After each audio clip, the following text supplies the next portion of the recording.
Hello future doctor, आप सभी लोगों का बहुत बहुत स्वागत और अभिनंदन है आपके favourite channel KD Singh Narayan powered by Aakash. तो प्यारे बच्चों, आज आपका बायोलॉजी का T20 टेस्ट था और जिसमें आप सभी लोगों ने पार्टिसिपेट किया और मैं सभी से कहना चाहूँगा इस टेस्ट को ज़रूर आप ज्वाइन करें।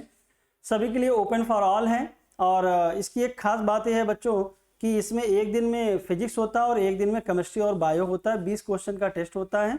आप टेस्ट दीजिए और आंसर लेके तुरंत चले जाइए। और क्वेश्चन के जो क्वालिटी है, नंबर ऑफ क्वेश्चन कम होने के कारण क्वालिटी ऑफ क्वेश्चन अच्छे होंगे।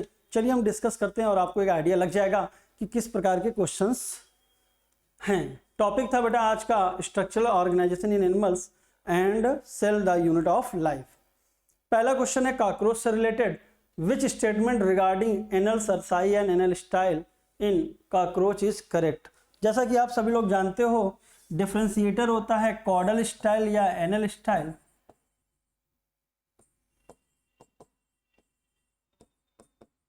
और ये ओनली इन मेल है।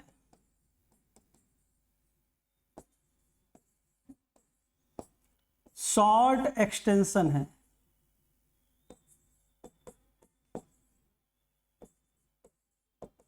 ठीक है, मेल में होता है जो पहचान देता है। जबकि एनल सरसाई की अगर बात करें तो ये बेटा दोनों में पाया जाता है, मेल में भी होता है और फीमेल में।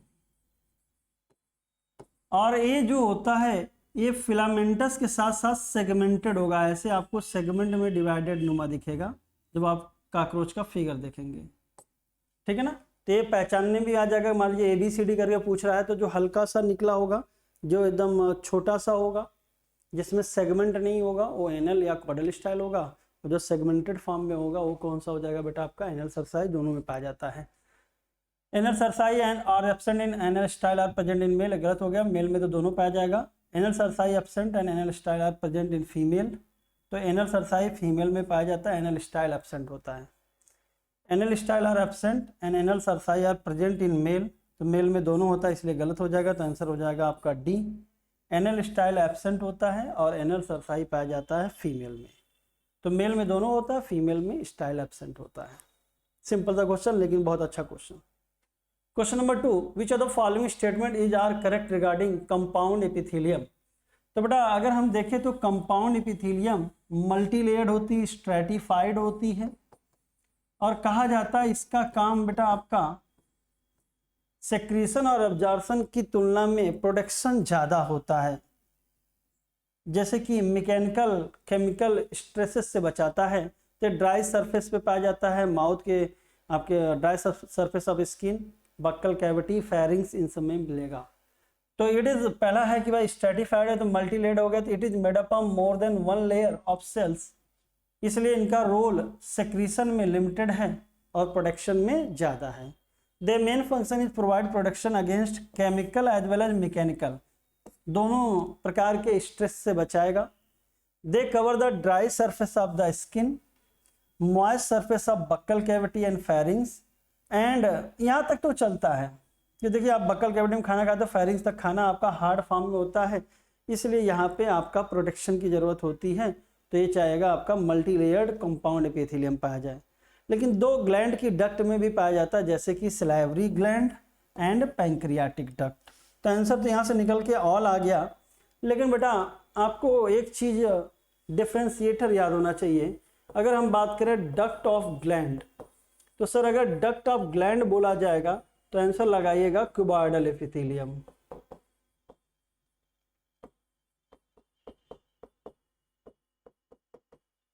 लेकिन अगर क्वेश्चन पूछा जाए डक्ट या inner lining of salivary gland and pancreatic duct की, तो आपको लगाना पड़ेगा कंपाउंड।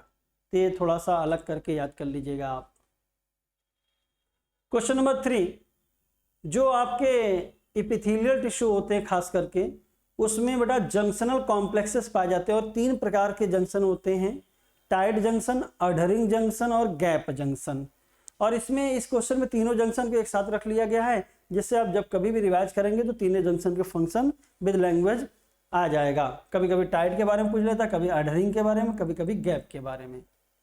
अब हर एक का फंक्शन याद करना है। Tight junction help to stop substances leaking across tissue, सही है।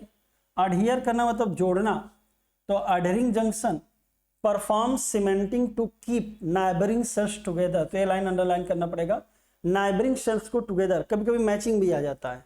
और गैप जंक्शन मतलब रास्ता देना, to facilitate the cells to communicate with each other by connecting the cytoplasm of adjoining cell, तो दो पास की कोशिकाओं के बीच के साइटोप्लाज्म को कनेक्ट करता है और दोनों के बीच में rapid transfer of ions small molecules का। तो देखिए भाई आयंस और स्मॉल मॉलिक्यूल आसानी से आ जाएंगे, लेकिन कभी कभी जो बिग मॉलिक्यूल होते हैं वो हमेशा तो नहीं आ जा सकते, लेकिन कभी कभी सब, तो यहाँ पर अंडरलाइन लगना चाहिए समटाइम्स बिग मॉलिक्यूल। ठीक है, तो आंसर तो आपका फोर्थ हो गया, लेकिन फ्यूचर में क्वेश्चन अगर बनेगा, मान लीजिए गैप्स जंक्शन के बारे में बना रहा है, तो यहाँ पे वनली आयन लिख देगा, वनली स्मॉल मॉलिक्यूल लिख सकता है, ऑलवेज बिग मॉलिक्यूल कर देगा, नेवर बिग मॉलिक्यूल कर देगा। ध्यान रखना स्मॉल मॉलिक्यूल और आयंस का आसानी से रैपिड ट्रांसफर हो सकता है, कभी कभी बिगर मॉलिक्यूल भी जा सकते हैं। ये जंक्शन कॉम्प्लेक्सेस बेटा एनिमल में है, लेकिन अगर प्लांट की हम लोग तुलना करें तो प्लांट में नाइबरिंग सेल को जोड़ने के लिए सीमेंटिंग वर्ड के लिए आता है आपका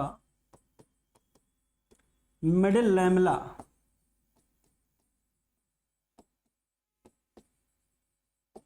आपको याद होगा कि जब प्लांट में एक सेल दूसरे सेल से जब डिवाइड करती है तो साइटोकाइनेसिस के समय सेल प्लेट सेंटर से पेरीफेरी की तरफ जाता है, और ये जो सेल प्लेट जो सेल वॉल बनाती है उसी का नाम है मिडिल लैमेला, क्योंकि दो सेल के बीच में बनती है। और दो प्लांट के बीच में जो कनेक्शन होता है वो ट्रेवर्स्ड बाय प्लाज्मोडेस्मेटा। तो अगर हम देखें तो प्लाज्मोडेस्मेटा आपके गैप जंक्शन से मिलता जुलता रहेगा। तो इंपॉर्टेंट टॉपिक है, मेरा मानना है कि यहां से क्वेश्चन आ सकता है। Question number 4, consider the following statement regarding cockroach and mark the correct option. तो कॉकरोच का जो हेड है is found bye fusion of 6 segment. Sir head को मान लीजिए हिंदी में हम लोग सर बोलते हैं, सर कितने हो जाएगा 6 सेगमेंट के फ्यूजन से बनेगा। Mouth part biting and chewing type होता है। Crop is the part of midgut. तो यहाँ पे अगर हम देखें तो क्रॉप के कॉकरोच के एलिमेंट्री कैनाल को 3 भाग में डिवाइड करते हैं, फोरगट, मिडगट एंड हाइंडगट।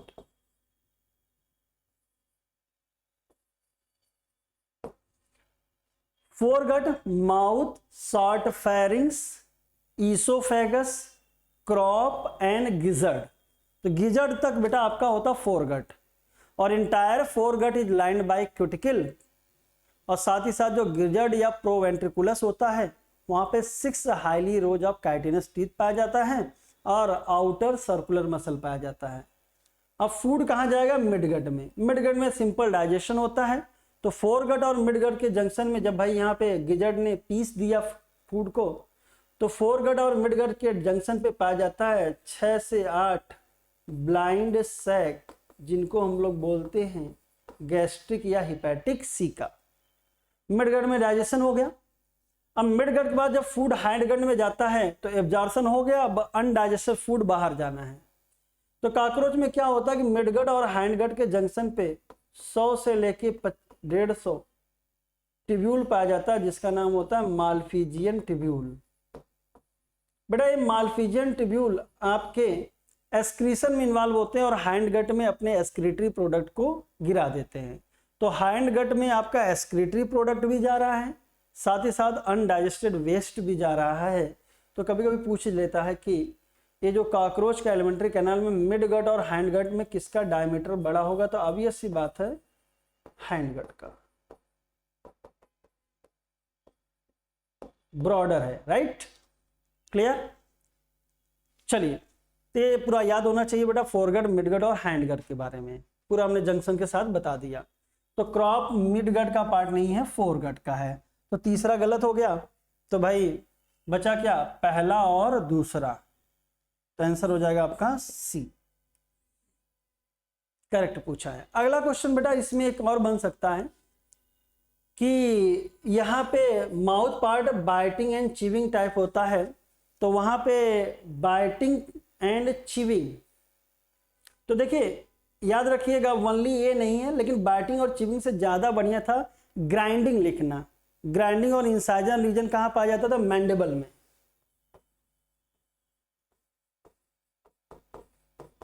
ठीक है, तो इंसाइजर मतलब काटना, ग्राइंड मतलब वही चीव यानी पीसना। तो आप कंफ्यूज मत करिएगा, इंसाइजन मतलब बाइटिंग के समतुल्य हो जाएगा और ग्राइंड मतलब चीव के समतुल्य हो जाएगा। ठीक है, अगला क्वेश्चन एक बार पूछा था, ग्राइंडिंग इन कॉकरोच। पूछा गया कि भाई ग्राइंडिंग कहाँ कहाँ होगा? तो एक तो मैंडिबल करेगा, और मैंडिबल के साथ साथ जब क्रॉप के बाद क्रॉस करके कहाँ जाएगा? गिजर्ड या प्रोवेंट्रिकुलस। तो सर गिजर्ड या प्रोवेंट्रिकुलस आप याद कर लीजिएगा, वहां पे 6 highly rose of chitinous teeth पाया जाता, जो फूड को क्रश करेगा, और उसके लिए जो मसल पाई जाएगी वो कैसी होगी? Circular muscle. तो ये पूरा आपको याद होना चाहिए। Question number 5, which of the following type of tissue is being described by the given statement? They are named because of their special function of linking and supporting other organ या tissue. तो जैसे ही जोड़ने की बात करता है तो लगता है कनेक्टिंग है। क्या है? कनेक्टिंग। जिनमें कार्टिलेज भी है, बोन है, एडिपोज है, ब्लड है। ये स्ट्रेंथ देते हैं, इलास्टिसिटी, फ्लेक्सिबिलिटी। सेक्रेट करते हैं मॉडिफाइड पॉलीसेक्राइड जो मैट्रिक्स बनाता है। तो यहां पे हम बात कर रहे थे बेटा आपका connective tissue. Connective tissue most distributed tissue है। कनेक्टिव टिश्यू में आपका 3 कैटेगरी याद होना चाहिए, loose connective tissue, dense connective tissue और स्पेशलाइज्ड।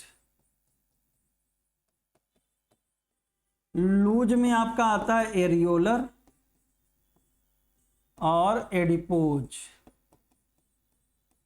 एडिपोज भी लूज का स्पेशलाइज्ड फॉर्म है। जो आपका फिगर दिया है कनेक्टिव टिश्यू में, एक तरफ फिगर दिया गया है एरियोलर का और एक तरफ फिगर दिया गया है बेटा आपका एडिपोज का। स्पेशल सेल एडिपोसाइट पाया जाता है, फैट स्टोरिंग एरिया होता है। एरियोलर का पूरा फिगर याद होना चाहिए, मास सेल अभी फिगर एक आएगा वहां पे करा देंगे। एरियोलर बेटा आपका बिलो द स्किन होगा और एडिपोज भी बिलो द स्किन होगा, लेकिन ये फैट का स्टोरेज करेगा। डेंस कनेक्टिव टिश्यू में अगर ओरिएंटेशन पैरेलल होगा तो रेगुलर बोलते हैं, और इर्रेगुलर होगा मतलब पैरेलल नहीं होगा तो बोलेंगे इर्रेगुलर। खास करके कोलेजन फाइबर, हालांकि इलास्टिन और इनइलास्टिन दोनों पाए जाते हैं। कोलेजन इनइलास्टिक होता है और इलास्टिन में नामे होता है, इलास्टिक होगा ही। रेगुलर कनेक्टिव टिश्यू में बेटा आपका टेंडन और लिगामेंट याद होना चाहिए, मजबूती ज्यादा है। सेम टाइप के चीजों को जोड़ने के लिए याद यूज करते हैं लिगामेंट, जैसे बोन टू बोन को जोड़ने के लिए लिगामेंट और स्केलेटल मसल को बोन से जोड़ने के लिए टेंडन का इस्तेमाल करते हैं। इर्रेगुलर कनेक्टिव टिश्यू बेटा आपके स्किन में पाया जाता है, बिलो द स्किन नहीं वर्ड होगा, इन स्किन होगा। स्पेशलाइज्ड में आपका ब्लड हो जाएगा। ब्लड एक ऐसा स्पेशलाइज कनेक्टिव टिश्यू होगा जिसमें कोई भी फाइबर नहीं होगा, और बोन में डेंसिटी ज़्यादा होगा, कैल्शियम फॉस्फेट और कार्टिलेज कॉन्ड्राइटिन सल्फेट पाया जाता है एज अ सॉल्ट। कार्टिलेज और बोन में बोन ज़्यादा हार्ड होगा, रिजिड होगा, नॉन प्लाइबल होगा, कार्टिलेज जबकि कैसा होगा? Pliable. Question number 6, which type of muscle tissue is being described on the basis of given statement? These muscle fiber taper at both ends and do not show striation. तो भाई striation तो आपका सिर्फ एक ही देता है, स्मूथ या involuntary muscle. तो आंसर तो आपको यहीं से आ गया। देखिए कार्डियक में स्ट्रिएशन तो होगा, धारिया तो पाया जाएगा, लेकिन ये फंक्शनली कैसा होगा? इनवॉल्यूंटरी। जबकि स्केलेटल में भी स्ट्रिएशन होगा, लेकिन ये फंक्शनली कैसा होगा? वॉलंटरी। सो दैट कार्डियक देखने में तो स्केलेटल जैसा होता है, लेकिन फंक्शन में आपका स्मूथ जैसा होता है, इसलिए कार्डियक को हम लोग बोलते हैं स्पेशलाइज्ड मसल। स्मूथ मसल का एक नाम और रखते हैं विसरल मसल, क्योंकि ये विसरल ऑर्गन इंटरनल अंगों में पाया जाता है। Like that hollow internal organ जैसे कि ब्लड वेसल, स्टमक, इंटेस्टाइन, इस प्रकार की मसल पाई जाती हैं। इनवॉलंटरी का मतलब होता है डायरेक्ट रेगुलेशन ऑफ ब्रेन नहीं होता, ब्रेन का रेगुलेशन तो होगा लेकिन इनडायरेक्ट होगा। तो ये आंसर हो जाएगा बेटा आपका बी। फिगर भी पूछा जाता है, याद होना चाहिए। कार्डियक मसल के बारे में इंटरकैलेटेड डिस्क या कम्युनिकेशन जंक्शन, ये भी आपको याद होना चाहिए।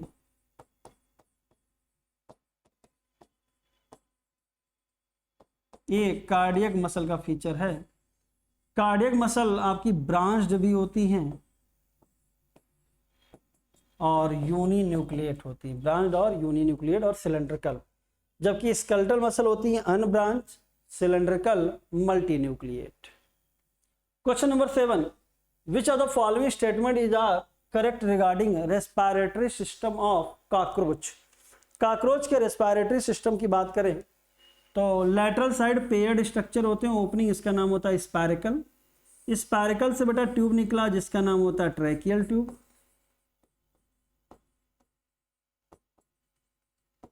ट्रैकियल ट्यूब की ब्रांच हो गई जिसको हम लोग बोल सकते हैं थोड़ा पतला बनाए,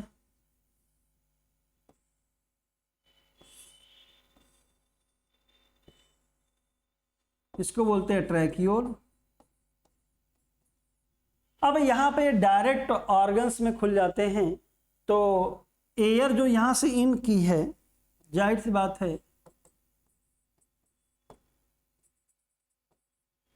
अल्टीमेटली ट्रैकियोल के जरिए ऑर्गन्स को मिल जाएगा, तो ये डिफ्यूजन में इन्वॉल्व होगा।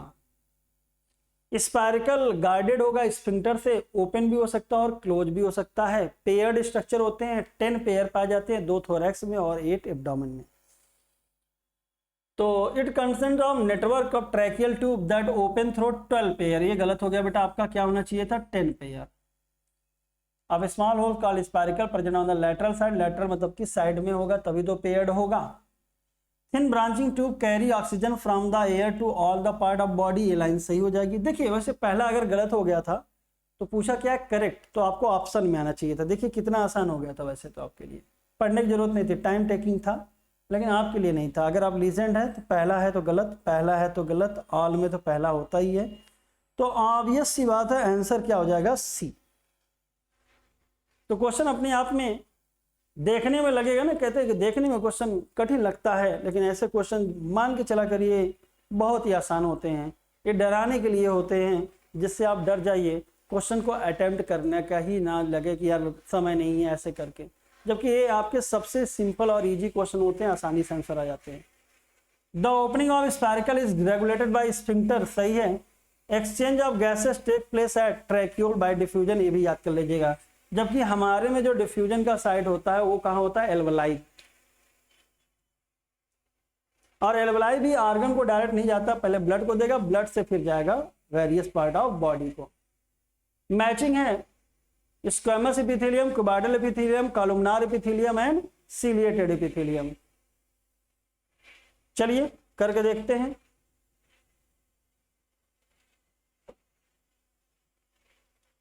देखिए बेटा आपका स्क्वेमस एपिथेलियम जो होता है वो आपका इरेगुलर बाउंड्री याद होगा, सिंगल लेयर्ड होगा, पतले पतले चपटे चपटे टाइल लाइक होगा। देखिए इरेगुलर वर्ड को जरूर ढूंढा करिए। एक ही मैचिंग किसके साथ हो गया 4 के साथ। क्यूबाइडल एपिथेलियम में क्यूब लाइक होगा, फंक्शन होगा एब्जॉर्प्शन और सेक्रीशन, बी की मैचिंग हो गई 1, तो B1 हो गया। कॉलमनार एपिथेलियम, तो कॉलमनार में टॉल एंड स्लेंडर सेल्स होती हैं, सी की मैचिंग हुई 3rd, तो B1 और C 3rd, आंसर क्या हो जाएगा आपका फर्स्ट। सीलिएटेड एपिथेलियम क्यूबाइडल और कॉलमनार के ही मॉडिफिकेशन होते हैं, सीलिया पाया जाता है फ्री सरफेस पे, और साथ ही साथ ये बेटा आपको याद होना चाहिए हॉलो इनर ऑर्गन जैसे कि fallopian tube in female and bronchi and bronchiole in male, दोनों में। तो ब्रोंकियोल तो कॉमन है, लेकिन फैलोपियन ट्यूब ओविडक्ट बेटा फीमेल में रहेगा, ये ध्यान रखिएगा। Question number 9, in the given diagram of areolar connective tissue, तो ये फिगर दिया गया ABCD और पहचानना है। तो सर देखिए पहचानने का सबसे सिंपल तरीका ये है, यहां से उठाया करिए। एक कोशिका का नाम है मास्ट सेल, तो देखिए डी मास्ट सेल कितने में दिया है। अब डी के बाद आपको आ जाना चाहिए था ए के साथ, ये दो बड़ी कोशिकाओं को पहचानना आना चाहिए था। ये हो गया बेटा आपका मैक्रोफेज, फैगोसिटिक। चलिए देखिए, ए मैक्रोफेज और डी मास्ट सेल। तो ए एडिपोसाइट, ए मैक्रोफेज, डी मास्ट सेल, ए मैक्रोफेज, डी मास्ट सेल। तो दो ऑप्शन तो चले गए। अब यहां पर देखिए जो फाइबर से लेबलिंग हो गया, सी क्या हो गया, कोलेजन फाइबर मोस्ट अबंडेंट होता है एनिमल वर्ल्ड में, इनइलास्टिक होता है, और उसको बनाने वाली कोशिकाओं का नाम होगा फाइब्रोब्लास्ट। तो बी हो जाएगा फाइब्रोब्लास्ट। तो बी फाइब्रोब्लास्ट एक ही ऑप्शन में था, तो आंसर हो जाता डी। ये फिगर आ चुका है, तो इसको अच्छे से याद कर लीजिएगा। Question number 10, if the head of cockroach is cut off it will still be alive for as long as 1 week there is बिकॉप। कहते हैं कॉकरोच में हेड में नर्वस सिस्टम नहीं पाया जाता, ये वर्ड गलत है। हेड में नर्वस सिस्टम होता है लेकिन बहुत कम पार्ट, ये लाइन अंडरलाइन करना चाहिए। तो कहते हैं head which holds a bit of nervous system, इसलिए कहते हैं कॉकरोच के हेड को कट कर दीजिए तब भी। और अब बताइए, वहां पे गैंग्लियास पाए जाते हैं। गैंग्लिया मतलब हमारे ब्रेन के समतुल्य माना जाता है। तो वहां पे जो बेली साइड पे, वेंट्रल साइड पे डबल वेंट्रल नर्व कार्ड जाती है, पेयर्ड गैंग्लिया से सपोर्टेड होती है। हेड में जो गैंग्लिया पाया जाता है उसका नाम होता है सुप्रा इसोफेजियल गैंग्लिया। तो बेटा याद कर लीजिएगा, कॉकरोच के हेड में नर्वस सिस्टम थोड़ा सा होता है, इसलिए कहते हैं कि अगर कट भी कर दिया जाएगा तो कोई दिक्कत नहीं है। लेकिन एक वीक ही क्यों लिखा है, तो कहते भाई माउथ पार्ट हट गया है तो खाना पीना नहीं खा पाएगा तो भूख से मर जाएगा। आ चुका है, ध्यान रखिएगा। Question number 11, which of the following statement of a bacterial cell is are correct. तो बैक्टीरिया में एक्सटेंशन ध्यान रखिएगा, तो एक होता है इनफोल्डिंग और एक होता है बाहर में एक्सटेंशन।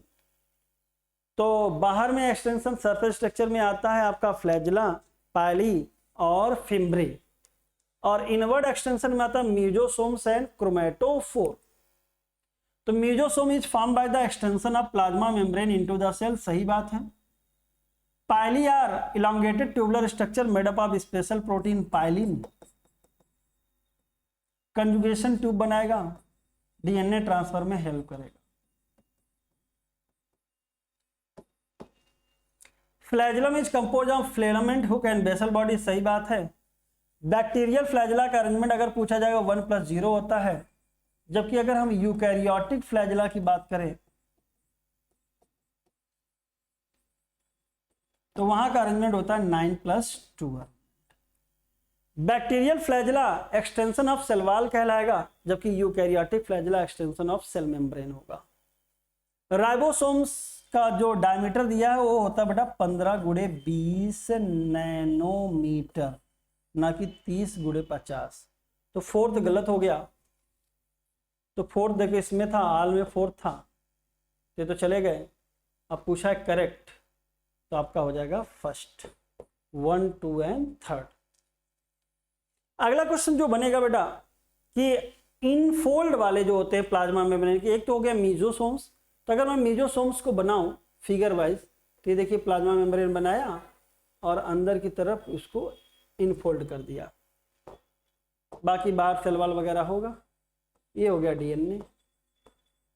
इनफोल्ड होने से सरफेस एरिया ज्यादा, उसमें कुछ एंजाइम आएगी।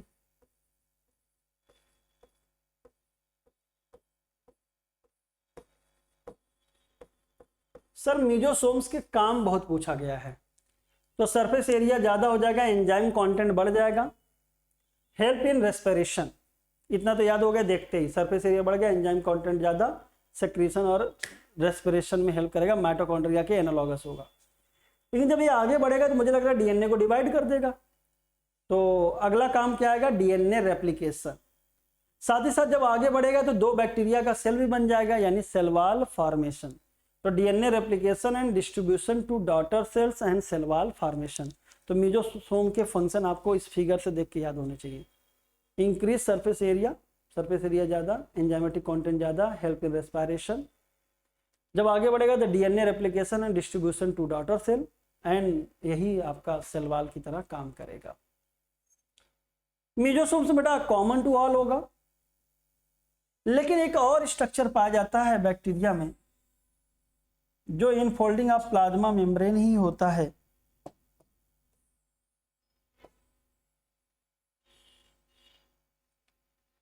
इसको हम लोग बोलते हैं क्रोमैटोफोर। सर ये जो क्रोमैटोफोर है, क्रोमा मतलब होता है कलर, यानी कलर इंपार्टिंग पिगमेंट पाया जाएगा, बैक्टीरियो क्लोरोफिल पाए जाते हैं, और ये हेल्प करता है फोटोसिंथेसिस में। सर फोटोसिंथेसिस में हेल्प करने का मतलब ये हो गया कि ये आपका हर जगह नहीं पाया जाएगा, फोटोसिंथेटिक बैक्टीरिया में पाया जाएगा, जैसे कि ब्लू ग्रीन एल्गी। चलिए अगले क्वेश्चन में चलते हैं, question number 12। Which of the following statement is are correct? The shape of the cells may vary with the function of they perform. बिल्कुल सही है। अब बेटा यहां से अभी पहले आंसर कर लें, फिर यहां से मैं दो कॉन्सेप्ट उठाऊंगा। Human RBC is about 7 millimetre, नहीं सर ये माइक्रोमीटर होता है, ना कि 7 मिलीमीटर। तो दूसरा गलत होने का मतलब ये चला गया आंसर, दूसरा गलत होने का मतलब ये आंसर चला गया। पहला सही है, यहाँ पे ओनली 4 दिया है, तो हो सकता है चौथा सही हो, लेकिन यहाँ पे पहला सही नहीं लिया है, तो आंसर तो मुझे लग रहा है कि नन ऑफ द अबव आना चाहिए। चलिए हम लोग पूरा सॉल्व कर लेते हैं। Cytoplasm is the main arena of cellular activity, बिल्कुल सही है। वेरियस केमिकल रिएक्शन चलते हैं साइटोप्लाज्म में, जो सेल को लिविंग स्टेट में यानी मेटाबॉलिज्म के कारण लिविंग स्टेट में कीप रखते हैं, बनाए रखते हैं, बरकरार रखते हैं। तो आंसर होना चाहिए था 1, 3, 4। चूंकि 1, 3, 4 किसी में नहीं दिया है, तो मजबूरन हमें none of the above choose करना पड़ेगा। कई सारे बच्चे हमसे कह रहे थे सर ओनली 4 भी तो हो सकता है, तो सर अगर 4 लिखा होता तो मान भी लेते। यहाँ पे तो लिख रहा है ओनली 4, तो ओनली 4 मतलब इन चारों में जो स्टेटमेंट दिया खाली चौथा सही है, जबकि चौथा नहीं, पहला, तीसरा, चौथा, इन दूसरे को छोड़ के सब सही है। ऐसा कोई ऑप्शन नहीं, तो क्या करना पड़ेगा? None of the above. अब फंक्शन के अकॉर्डिंग सेल का शेप कैसे वेरी करता है, यहाँ पे दो एग्जांपल लेते हैं, एक आरबीसी का और एक सीव ट्यूब का, यानी एक एनिमल सेल और एक प्लांट सेल। आरबीसी का काम है ऑक्सीजन को कैरी करना, ढोना।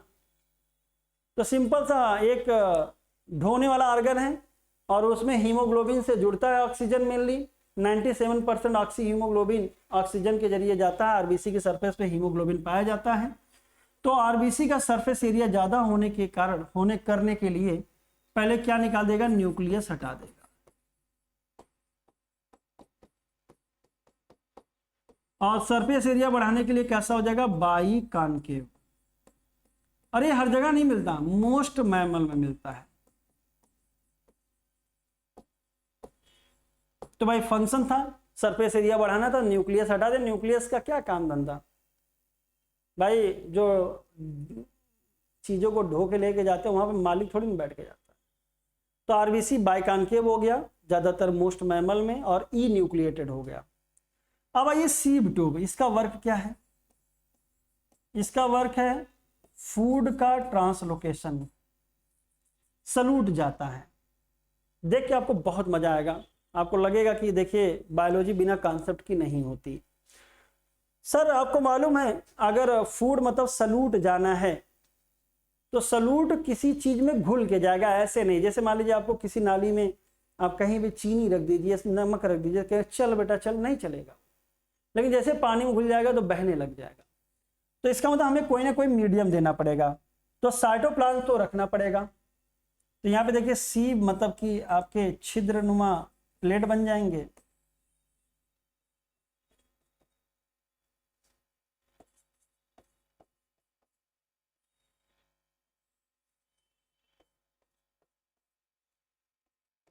यही रीजन है कि सीव ट्यूब का साइटोप्लाज्म यानी नहीं हटाया जाता। क्यों? क्योंकि उसमें घुल के जाना है सलूट, इसलिए सीव ट्यूब लिविंग होता है। तो साइटोप्लाज्म पाया जाना चाहिए। लेकिन अगर ये साइटोप्लाज्म पूरा बिखरा होगा तो चीजों को जाने में मुश्किलात होगी। तो कहते हैं इसका जो साइटोप्लाज्म होता है पेरीफेरी पे पाया जाता है।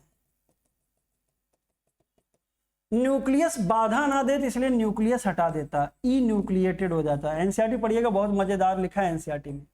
तो सीव ट्यूब ई न्यूक्लिएटेड हो गया, साइटोप्लाज्म को पेरीफेरी किनारे पे भेज दिया और बीच में खाली स्थान रखा, और प्लांट सेल है तो यहाँ पे खाली स्थान को हम लोग क्या बोलते हैं, लार्ज सेंट्रल वैक्यूल।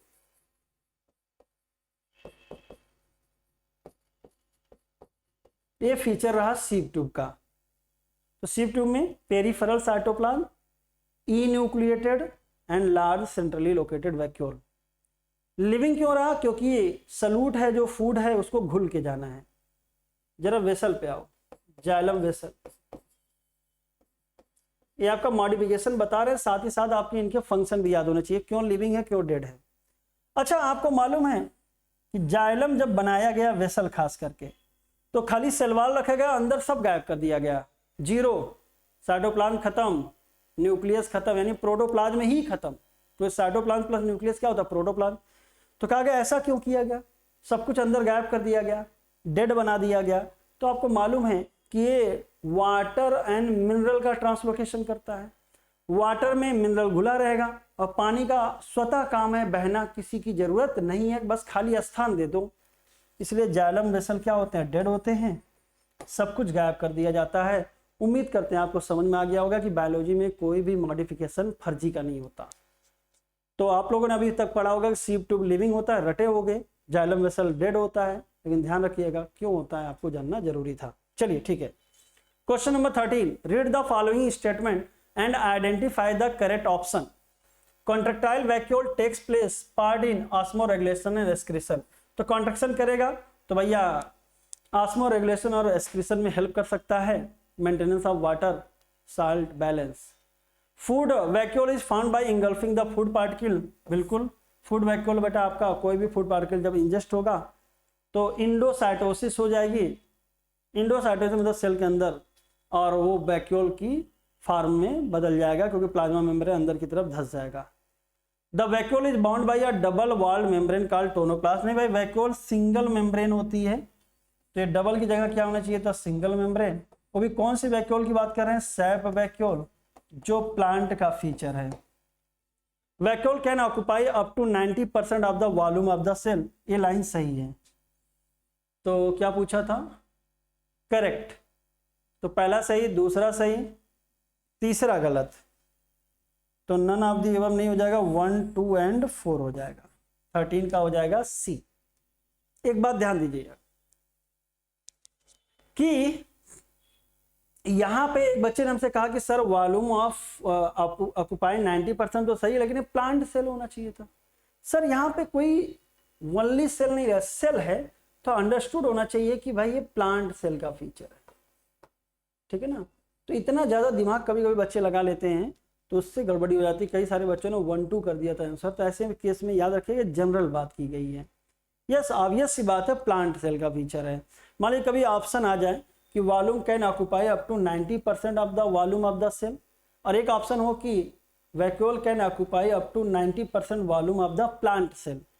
इस केस में अब आप प्लांट सेल चूज करिए, क्योंकि यहाँ पे क्लियर कर रहा है कि भाई प्लांट सेल में पाया जाता है। लेकिन सेल लिख दिया है तो कोई दिक्कत नहीं है, चल जाएगा। Question number 14, which of the following statement is are correct. Endomembrane system के बारे में बात कर रहा है सर। इंडो मेम्ब्रेन सिस्टम में आपको याद होना चाहिए गर्ल वी, Golgi apparatus, endoplasmic reticulum, lysosome and vacuole. तो the endomembrane system include plasma membrane, ER, Golgi, lysosome, vacuole. तो प्लाज्मा मेम्ब्रेन के कारण ये गलत हो जाएगा। देखिए न्यूक्लियर मेम्ब्रेन आ सकती है, क्योंकि आउटर न्यूक्लियर मेम्ब्रेन से आरईआर आता है और आरईआर से आता है एसईआर। सामने आता गोल्गी कॉम्प्लेक्स, गोल्गी कॉम्प्लेक्स के कॉन्केव ट्रांस मैचुरिंग फेज से निकलता है बेटा आपका लाइसोसोम, मतलब कि रेजिडुअल बॉडीज जो निकलती है वहां से हाइड्रोलिटिक एंजाइम होगा तो लाइसोसोम कहलाएगा। बाकी सेक्रेटरी वेजिकल होता है और स्टोरेज का काम करता है वैक्यूल। तो आउटर न्यूक्लियर मेम्ब्रेन को कभी कभार हम लोग इंडो मेम्ब्रेन सिस्टम में जोड़ सकते हैं, लेकिन आपको उतना ही याद होना चाहिए जितना एनसीईआरटी का पढ़ा है। ER help in the transport of substances, synthesis of protein, बिल्कुल सही है। आरईआर प्रोटीन बनाएगा। चूंकि आपका ईआर पूरा साइटोप्लाज्मिक कंपार्टमेंट को 2 भाग में डिवाइड करता है, luminal and extra luminal. Luminal मतलब ईआर के अंदर का स्पेस, और एक्स्ट्रा ल्यूमिनल मतलब साइटोप्लाज्म। तो एक प्रकार से चीज़ों को ट्रांसपोर्ट में इन्वॉल्व कर सकता है। राइबोसोम बेटा प्रोटीन सिंथेसिस में इन्वॉल्व होते हैं, सही है। माइटोकॉन्ड्रिया में जो आपका ईटीएस चलता है उसको बोलते हैं oxidative phosphorylation. Inner membrane of mitochondria cristae पे चलता है, जबकि आपका ग्रेना थायराक्वाइड में चलता है फोटोफास्फोराइलेशन। तो करेक्ट पूछा है तो पहला गलत हो गया, दूसरा सही, तीसरा सही, चौथा सही, आंसर हो गया first.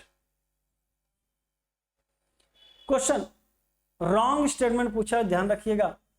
Regarding bacterial cell, glycocalyx is the outermost envelope in the bacteria. तो अगर हम बैक्टीरिया की बात करें तो आउटर मोस्ट ग्लाइकोकैलिक्स, उसके बाद सेल वॉल, और उसके बाद प्लाज्मा मेम्ब्रेन पाया जाएगा। तो भाई ग्लाइकोकैलिक्स अगर टफ और हार्ड होगा तो कैप्सूल कहलाएंगे, और लूज होगा तो स्लाइम लेयर। लेकिन ये देखिए उल्टा लिख दिया, ग्लाइकोकैलिक्स कुड बी लूज, ये क्या होना चाहिए था, स्लाइम,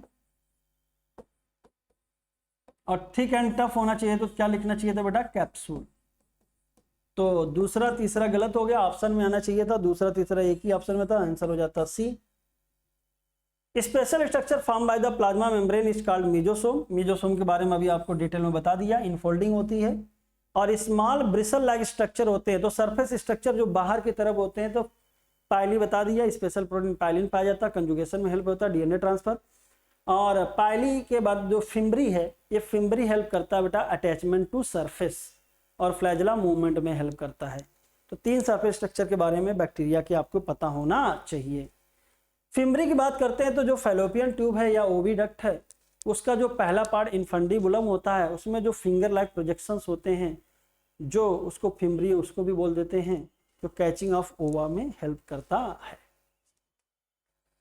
मैचिंग का क्वेश्चन है, Leeuwenhoek, Robert Brown, Schleiden and Schwann. Year लिख लेते हैं 1674, 1831, 1838, 1839।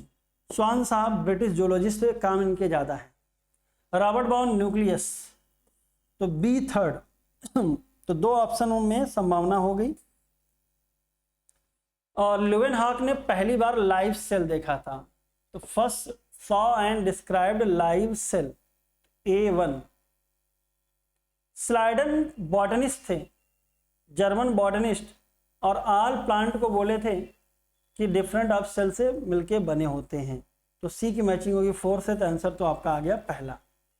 स्वान साहब ने बेटा मेनली एनिमल सेल को देखा था, और बोला एनिमल सेल की outer most boundary thin layer की होती है। साथ ही साथ इन्होंने प्लांट सेल को जब देखा तो बोला प्लांट सेल की आउटर बाउंड्री सेल वॉल होगी, रिजिड सेल वॉल, एक कैरेक्टरिस्टिक फीचर है प्लांट सेल का। और इन्होंने सेल थ्योरी को एज अ हाइपोथेसिस भी दिया था। तो स्वान साहब के काम ज्यादा हैं। तो presence of cell wall is unique feature to plant, ये स्वान ने बताया था। दोनों ने मिलकर सेल थ्योरी को फॉर्मुलेट किया था, लेकिन ये नहीं बता पाए थे सेल लीनिएज या सेल कैसे आती है। तो cell arise from pre existing cell, 1855, Rudolf Virchow, omnis cellula, e cellula दिया था। सारे साइंटिस्ट यहीं पे समराइज कर लीजिए। क्वेश्चन नंबर 17 क्या मैचिंग का क्वेश्चन है, Golgi apparatus, mitochondria, vacuole and grana. तो बेटा माइटोकॉन्ड्रिया अभी आपको मैंने बताया, respiration, oxidative phosphorylation, inner mitochondrial membrane या क्रिस्टी बोल सकते हो। माइटोकॉन्ड्रिया बी मैचिंग हो गई 5 के साथ, देखिए आसान हो गया आपके लिए, आंसर तो आ गया। वैक्यूल स्टोरेज में होगा, अगेंस्ट कंसंट्रेशन ग्रेडियंट होगा, और vacuole up to 90% volume. Sap vacuole plant का फीचर है, और मेम्ब्रेन होती है सिंगल टोनोप्लास्ट। ग्रेना थाइलाक्वाइड तो बेटा लाइट रिएक्शन यानी फोटोसिंथेसिस। और गोल्जी अपरेटस तो secretion mainly. Golgi apparatus Camillo Golgi 1898, 0.5 to 1 micrometre diameter हो जाएगा सिस्टर्नी का। और साथ ही साथ याद कर लीजिएगा बेटा आपका एक कॉन्वेक्स सिस या फार्मिंग फेस, कॉनकेव, ट्रांस और मैचरिक। तो अपने मुंह के सामने ऐसे हाथ करिए तो कॉन्वेक्स वाला आपके पास आएगा। तो कॉन्वेक्स सिस या फार्मिंग, चीजें यहाँ से फ्यूज होंगी, यहाँ से पैक होके निकलेंगी, कॉनकेव, ट्रांस या मैचुरिक।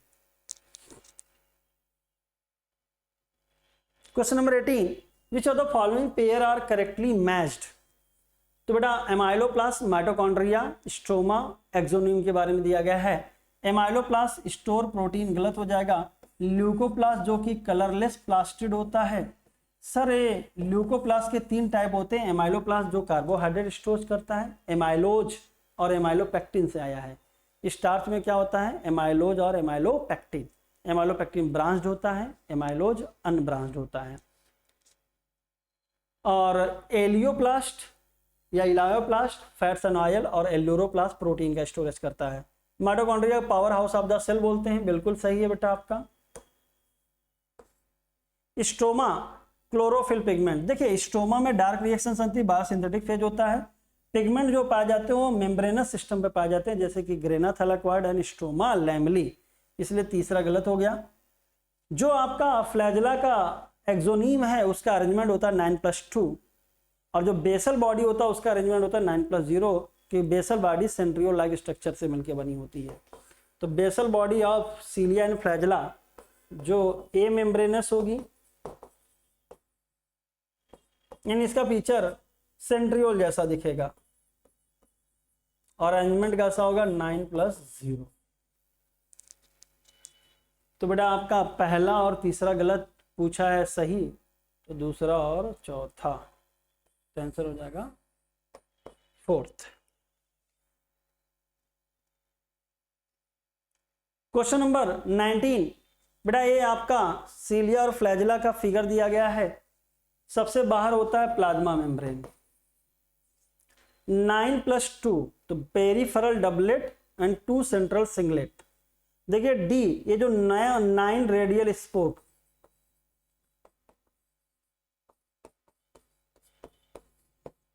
चलिए अब बेटा यहां पे थोड़ा सा अलग करके देखिए। 2 डबलेट जो जुड़ता है उसको बोलते हैं इंटर डबलेट ब्रिज।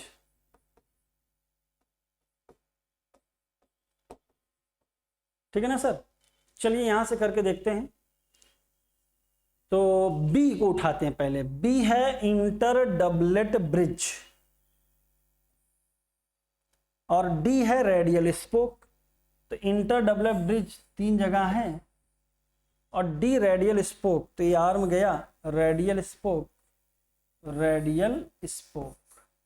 अब बेटा आपका सी देखिए, तो सी सेंट्रल माइक्रोट्यूब्यूल है, सी हब दिया इसलिए गलत हो जाएगा। हब पाया जाता बेटा आपका प्रोटीनेशियस हब 9+0 अरेंजमेंट में, सेंट्रियोल में।